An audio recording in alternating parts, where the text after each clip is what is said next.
कल्याणमध्ये पुन्हा मनसे आणि शिवसेना ठाकरे गट एकत्र आलेलं दिसून येत आहे।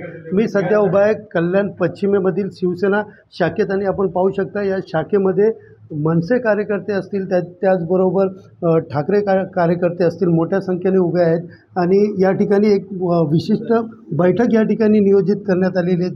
विशेषतः पाहायला गेलं तर कुठेतरी हिंदी सक्तीच्या विरोधामध्ये उद्या या ठिकाणी परिपत्रक जे काढलेलं आहे त्या परिपत्रकाची होळी करण्यासाठी या ठिकाणी मनसे आणि ठाकरे गटाचे पदाधिकारी आहेत त्यांनी या ठिकाणी बैठक ठेवलेली आहे आणि या बैठकीत आपण पाहू शकता की मोठ्या संख्येने मनसेचे पदाधिकारी असतील त्याचबरोबर माजी आमदार असतील त्याचबरोबर उद्धव बाळासाहेब ठाकरे गटाचे या ठिकाणी पदाधिकारी व त्याचबरोबर कार्यकर्ते असतील हे मोठ्या संख्येने या ठिकाणी उपस्थित आहेत। नेमकं उद्याचं नियोजन काय असणार आहे हे जाणून घेण्यासाठी आपल्यासोबत आपण त्यांच्याशी चर्चा करूया। सर काय सांगाल उद्या नेमकं तुमचं नियोजन काय असणार आहे आणि आज पहिल्यांदा डोंबिवलीनंतर कल्याणमध्ये मनसे आणि ठाकरे दोन्ही पक्ष एकत्र दिसतात आहे? निश्चितपणे जर आज बघितलं तर जी पहिलीपासून हिंदीची जी सक्ती करण्याचं शासनाचं जे धोरण आहे त्याला विरोध करण्याचे आदरणीय राजसाहेब असतील आदरणीय उद्धवसाहेब असतील यांनी एकत्रितरित्या जो 5 तारखेला मोर्चा काढला आहे त्या मोर्चाच्या अनुषंगानेच पण आज आम्ही जमलो होतो आणि त्यानंतर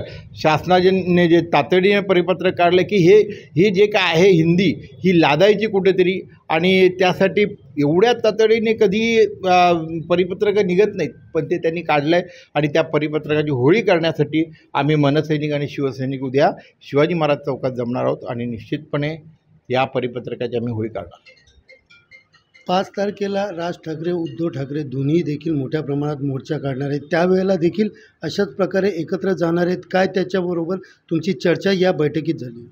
निश्चितपणे आज जर आम्ही बघितलं तर शिवसेना आणि मनसे आज शिवसेना मनसे जी आमची पण आम्ही जे आहोत ते पण आम्ही शिवसेनेतूनच आलेली माणसं आहोत।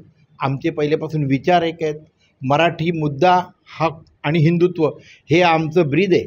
दोन्ही पक्षांचं एक ब्रीद आहे आणि त्यानुसार मराठीसाठी दोन्ही भावांनी जे एकत्रितपणे आज ते आंदोलन ठरवलं आहे त्यासाठी आम्ही कल्याणमधून शिवसैनिक आणि मनसैनिक एकत्रितपणे जो काही मोर्चा आहे त्यामध्ये सामील होणार आहोत। आपल्याबरोबर शिवसेनेचे शहर प्रमुख बाळा परब आहेत काय सांगाल तुम्ही देखील आज या ठिकाणी पहिल्यांदा शिवसेना शाखेमध्ये मनसेचे कार्यकर्ते मोठ्या प्रमाणात आलेले आहेत आणि एक बैठक तुमची झालेली काय नेमकं या बैठकीचं उद्दिष्ट आहे? त्या बैठकीचं उद्दिष्ट एवढंच आहे की उद्या ज्या ठिकाणी ज्या सरकारने जी काही सक्ती लादलेली आहे हिंदी भाषेची पहिलीपासून ते जवळजवळ 5वीपर्यंत ही झाली नाही पाहिजे आणि त्या महाराष्ट्रामध्ये मराठीच चालली पाहिजे ना। प्रत्येक राज्याची भाषा जो आपापल्याप्रमाणे कोण असती आज या ठिकाणी देखील मराठी भाषाच झाली पाहिजे आणि जे परिपत्रक काढलं आहे शासनाने ते परिपत्रकाची उद्या 3 वाजता छत्रपती शिवाजी महाराज चौकामध्ये आपण होळी करणार आहे कारण का हे खूप घाईघाईमध्ये काढलेलं पत्रक आहे आणि ते लादण्याचा प्रयत्न आहे महाराष्ट्रावरती करताय। त्याकरता शिवसेनेचे पक्षप्रमुख सन्माननीय उद्धवसाहेब राजसाहेब ठाकरे यांनी एकत्रपणे या ठिकाणी हा मराठीची अस्मिता टिकवण्यासाठी महाराष्ट्राची अस्मिता टिकवण्यासाठी या ठिकाणी उद्याचं आंदोलन होणार आहे। 5 तारखेला देखील अशाच प्रकारे उद्धव साहेब किंवा राज ठाकरे साहेब एकत्र येणार आहेत दोन्ही पक्षाचे प्रमुख त्या ठिकाणी मोर्चा काढणार आहेत नेमकं त्यावेळेला कल्याणमधलं काय चित्र असेल कशा पद्धतीने मनसे किंवा शिवसेना ठाकरे गट एकत्र जातील? शिवसेना आणि मनसैनिक म्हणजे शिवसैनिक मनसैनिक हे एकत्रितपणे या ठिकाणी या मोर्चाला जाणार आहेत। 5 तारखेला आम्ही सकाळी 8 वाजता या ठिकाणी बरोबरीने सगळेजण एकत्रितपणे निघणार आणि त्या मोर्चामध्ये आम्ही सर्व सामील होणार आहे। एकंदरीत पाहिलं गेलं तर गेल्या काही दिवसापासून कुठेतरी चर्चा सुरू होता व अनेक कार्यकर्त्यांच्या मनात होतं की दोन्ही पक्षप्रमुख एकत्र यावे।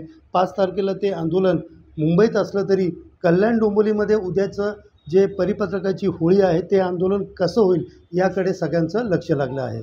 सुनील जाधव TV9 मराठी कल्याण।